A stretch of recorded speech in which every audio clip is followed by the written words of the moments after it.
வணக்கம் மக்களே, welcome to the video. இது உங்கள் ட்ரெண்ட் தமிழ். நான் உங்கள் ரெக்ஸ். நான் உங்கள் டிகே. புதுசாக இந்த வீடியோ யாராச்சும் பார்க்குறீங்கன்னா மறக்காம அந்த சர்வல் பட்டனையும் லைக் பட்டனையும் டிங்கு தட்டி விட்டு போயிருங்க. வாங்க வீடியோக்குள்ள போகலாம். இன்னைக்கு நம்ம இந்த வீடியோவில் எந்த படத்தை பற்றி பார்க்க போறோம்னா, நம்ம தனுஷ் நடித்த ராயன் படத்துல இருந்து ட்ரெய்லர் வந்திருக்குங்க. அதைத்தான் நம்ம டீகோட் பண்ண போறோம். வாங்க வீடியோக்குள்ள போகலாம். ஓப்பனிங் ஷாட்லேயே ஒரு ஏரியாவை கொஞ்சம் லாங்காகவே காட்டுறாங்க. அந்த ஏரியா கொஞ்சம் கலர்ஃபுல்லாகவே இருக்குது.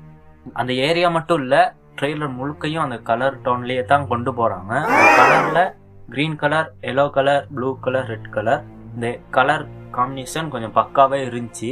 அடுத்த ஷாட்லேயே தனுஷையும் ரிவீல் பண்ணிடுறாங்க. அதையும் எனக்கு ரொம்ப பிடிச்சிருக்கு. அதுக்கப்புறம் அந்த ஹீரோயின் கேரக்டர் குளிப்பாட்டுற மாதிரியும் காட்டிட்டு, அந்த ஹீரோயின் கேரக்டர் சில வேளை தனுஷ்ட்டு தங்கச்சா